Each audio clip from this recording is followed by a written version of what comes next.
लेकिन मैं जफर इस्लाम साहब के पास जाना चाहता हूं।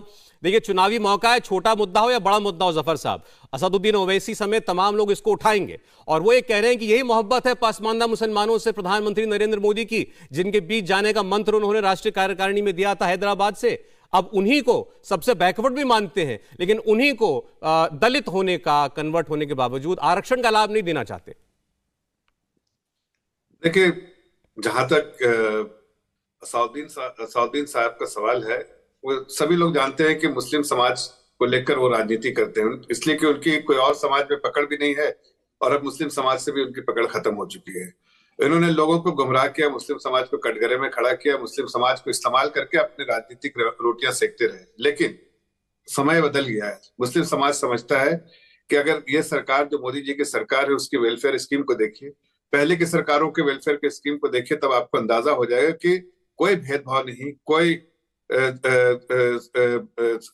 धर्म को लेकर कुछ नहीं। आप किसी पूजा पद्धति में, किसी भगवान में आपके हो सकते हैं, आप उसको मानते हो, लेकिन आस्था आप कुछ भी हो, लेकिन अगर आप उस लिस्ट में है जिसमें आप गरीब तबके से आते हैं, marginalise section of the society से आते हैं, तो आपको पूरा भरपूर फायदा मिलेगा सरकार के वेलफेयर स्कीम में। और इसी का नतीजा है, और ओवैसी साहब बहुत परेशान है कि इसलिए कि जब सरकारी स्कीम का देखिए फायदा होता है तो मुस्लिम समाज गरीब रह गया है, पिछड़ा रह गया है, उसको आगे प्रधानमंत्री जी लाना चाहते हैं, इसलिए कि उनको देखिए जितना समाज वेलफेयर स्कीम मिलता है, जिस मुस्लिम समाज की आबादी 15, 17, 16, 12, 13 कुछ भी परसेंट होगी, लेकिन अगर उस वेलफेयर स्कीम का देखिए, आप एनालिसिस कीजिए, तो आपको लगेगा कि कभी भी 20, 22, 25, और मेरे जो कॉन्स्टिट्यूंसी जिसमें मैं काम करता हूं, वहां तो 65% एक स्कीम में, जैसे प्रधानमंत्री आवास योजना हो, उसमें 65% तक मुस्लिम समाज के लोगों ठीक है जफर साहब, देखिए ये सरकारी स्कीमों को लेकर के मामला नहीं है, मामला सीधा सीधा आरक्षण का है। और 1950 के ऑर्डर का हवाला देकर वो कह रहे हैं कि आज भी मोदी सरकार उस पर कायम है। वो ये कह रहे हैं कि जो दलित हिंदू धर्म से कन्वर्ट होकर के मुसलमान या ईसाई हो गए, उनको विदेशी मूल का बता दिया केंद्र सरकार ने। देखिए, ये सब जो वैसी साहब कह रहे हैं, वो अगेन मुस्लिम समाज को कटघरे में खड़ा करके उनको बदनाम करना चाहते हैं। मुस्लिम समाज से कोई ऐसी डिमांड नहीं है। मुस्लिम समाज जो देश के हित में काम करती है, उसको कोई इस तरह की बातों में, ना तो उसको कोई इसमें इंटरेस्ट है, ना तो कोई इसका सरोकार है। ये तो ओवैसी साहब का जो है, एक कहीं ना कहीं आप मुस्लिम समाज को लेकर जो है कहीं ना कहीं राजनीति करना चाहते हैं, लेकिन इसका असर आप ये कहना चाहते हैं कि देश के मुस्लिम समाज से न तो आरक्षण की मांग उठती है, ना उन्हें आरक्षण की जरूरत है। बिल्कुल, कभी आपने सुना ही नहीं होगा कि देश के मुस्लिम समाज ने कभी आरक्षण की मांग की है। हाँ, इन्होंने जरूर मांग की है कि हमें न्याय मिलना चाहिए, हमें वेलफेयर स्कीम जो सरकारी तौर निजाम से जो कुछ आता है, उसमें कोई भेद, उसमें हमने कोई भेदभाव। अच्छा, ठीक है जफर साहब, आपने अपनी सरकार का स्टैंड क्लियर किया। वैसे रिकॉर्ड के लिए मैं बता दूं कि भारत में कई राज्य हैं जो धार्मिक आधार पर मुसलमानों को आरक्षण देते हैं, सीधे धार्मिक आधार पर नहीं भी तो उनको जो आरक्षित कैटेगरियां हैं बैकवर्डनेस के नाम पर, उनको आरक्षण मिलता है। वो तो देखिए, उसमें केरल शामिल है, तमिलनाडु शामिल है, कर्नाटक, आंध्र प्रदेश शामिल है। देखिए, जो EWS स्कीम है, क्या उसमें मुस्लिम समाज के लोग नहीं है एलिजिबल, है ना? जो पसमानदा है, जो मार्जिनलाइज सेक्शन ऑफ सोसाइटी है, जो गरीब है, उनको अलाउड है, मुस्लिम समाज के लोग अलाउड है इसमें। चलिए, ठीक है, EWS में भी आप कह रहे हैं कि आर्थिक आधार पर जो लोग पिछड़े हैं उसका फायदा उस 10% में मुसलमान को भी मिलेगा, ईसाई को भी मिलेगा, बिना उसकी जाति धर्म, बिना उसका धर्म देखे मिलेगा। मैं जानना चाहता हूं अभी सीधे अतीकुर रहमान साहब के पास। रहमान साहब, मुझे बताइएगा कि अभी जैसे जफर साहब ने कहा कि मुस्लिम समुदाय से कोई आरक्षण की मांग नहीं उठती, ना उन्हें जरूरत है, और जो जरूरत है वो 10% की उस कोटे में वो केटर हो जाएगी। उसमें गरीब आदमी कौन है उसका धर्म देखकर आरक्षण नहीं मिलेगा, सबको बराबर मिलेगा। तो ये जो बात की जा रही है, शेड्यूल कास्ट, कन्वर्ट, ईसाई और मुसलमान, उनको दलित मानकर उनको आरक्षण दिया जाए, जो मांग उठाई जा रही है ओवैसी साहब के द्वारा, क्या आज उसका समय है?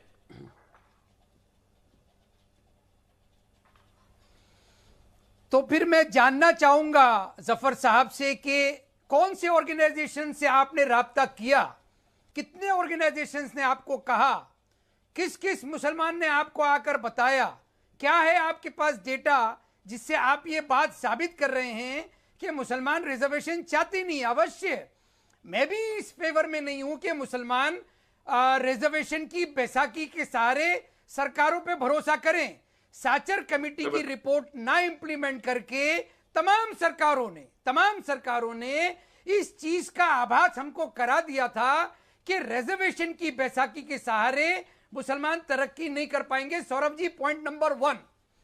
दूसरा इंपॉर्टेंट फैक्टर यह है, जब प्रधानमंत्री ने पसमानदा मुसलमानों से राब्ता कायम करने की कोशिश की थी और उनको कई छलावे देने की कोशिश की थी, उनकी तरफ से एक सिंगल लाइन डिक्टेट आया था कि हमें इसने नहीं सम्मान चाहिए, इसने नहीं और यहां मुंबई के अंदर अंजुमन इस्लाम स्कूल में बहुत बड़ा कॉन्फ्रेंस करके दूसरे दिन तमाम पब्लिकेशंस में, न्यूज़पेपर्स ने उन्होंने इस चीज को वाजे किया था सरकार के सामने कि आप एक तरफ मुसलमानों की लिंचिंग करते हैं और दूसरी तरफ कहते हैं कि पसमानदा मुसलमानों के साथ उनको हमदर्दी है। इसी के बनिस्बत वो कहते हैं कि हमको इसने चाहिए नहीं चाहिए, सम्मान चाहिए।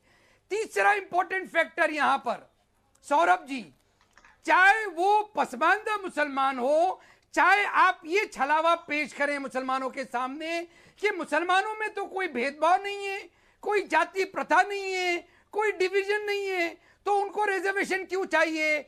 और अभी जफर साहब फिर से इकोनॉमिकली वीकर सेक्शन की बात कर रहे हैं। अरे साहब, मैं आपसे कह रहा हूं, चाहे वो 1955 की सरकारें हो, चाहे वो 80s की, 90s की, अब की सरकार हो, ग्रास रूट लेवल के ऊपर आप एजुकेशन सिस्टम का सुधार क्यों नहीं कर पाते? अतीक साहब, जरा मुद्दे पर रहते हुए बात करते हैं, क्योंकि आज हमारे सामने बड़ा स्पेसिफिक मुद्दा है। बात सुने, अभी आपने कहा कि ये कहना छलावा है कि इस्लाम के अंदर भारतीय परिप्रेक्ष्य में कोई जाति प्रथा नहीं है। तो मैं आपसे समझना चाहता हूं कि जो वो व्यक्ति जो हिंदू धर्म में पैदा हुआ, शेड्यूल कास्ट में पैदा हुआ, अगर उसने इस्लाम धर्म अपना दिया तो क्या उसकी वो पहचान, दलित समाज की पहचान कायम रहती है? क्या मुसलमान बनने के बाद भी वो दलित रहता है? उसका इकोनॉमिक स्टेटस क्राइटेरिया बदल गया। इकोनॉमिक स्टेटस नहीं सर, इकोनॉमिक स्टेटस नहीं। हमारे पास वो 49-50% जो जातिगत आधार पर आरक्षण है वो केवल और केवल कास्ट डिस्क्रिमिनेशन की वजह से दिया गया है। इसलिए पूछ रहा हूं, कास्ट डिस्क्रिमिनेशन जो व्यक्ति झेल रहा है हिंदू धर्म में, वो अगर मुसलमान हो जाए तो क्या उसकी जाति रहती है? और कास्ट डिस्क्रिमिनेशन की वजह से ही तो उसने धर्म परिवर्तन किया जनाब। बिल्कुल, तो क्या मुसलमान होने के बाद भी आप उससे मुस्लिम समाज उसको दलित मानता है? मैं जरा जवाब देता हूं, समाज की छोड़िए ना, मुस्लिम समाज ऑर्गेनाइज कहां है? सरकारों ने मुस्लिम समाज को ऑर्गेनाइज रखा क्या, मुझे बताइए सर। मैं चीज को स्पष्टीकरण के साथ दर्शकों के सामने रखना चाहता हूं। ये सुप्रीम कोर्ट में केंद्र सरकार ने कहा है कि भाई ईसाई धर्म में, क्रिश्चियनिटी में और इस्लाम के अंदर तो कोई जाति व्यवस्था ही नहीं है। तो फिर अगर किसी ने ये धर्म अपना लिए तो वो शेड्यूल कास्ट का है, कौन सी जाति का, इसका मतलब ही नहीं रह जाता। तो फिर किस बात का आरक्षण दिया जाए? ये तर्क दिया गया है। सौरभ भाई, मुझे 10 सेकंड का समय दे दीजिए। इसीलिए दिया गया है कि ये अपना पर्दा झाड़ना चाहते हैं ताकि इनको समाज के उन पिछड़े वर्गों को। जी, क्या मुझसे सवाल था? हाँ, कहिए। सरकार अपना पर्दा झाड़ना चाहती है, सरकार उन लोगों को दंडित करना चाहती है जो अपना धर्म परिवर्तन कर रहे हैं। ये एक तरह का, अगर सोशल अपलिफ्टमेंट की तरफ कॉन्स्टिट्यूशनल सहारा लेके अगर वो अपना धर्म परिवर्तन कर रहे हैं, तो आखिर सरकार को और खास तौर से बीजेपी के सरकार को प्रॉब्लम क्या है? सवाल ये है, देखिए सौरभ जी, सर अतीक साहब, मैंने आपसे सीधा सवाल किया था, उसका जवाब नहीं आया अभी तक। मुसलमान होने के बाद भी जाति रहती है या नहीं रहती है? आप मुझे एक लाइन में जवाब दीजिए, मैं बाकी मेहमानों के पास चला जाऊं। यस, वो उसके इंडिविजुअल या उसकी सोसाइटी पे निर्भर करता है कि वो सरकार से क्या गुहार लगाना चाहता है। अगर वो सरकार से गुहार लगाना चाहता है तो सरकार उसको वंचित नहीं कर सकती ना। अभी भी जवाब नहीं आया। इंडिया टीवी हर वक्त हर जगह डाउनलोड करने के लिए सर्च करें India TV news Google play store या ऐप स्टोर पर।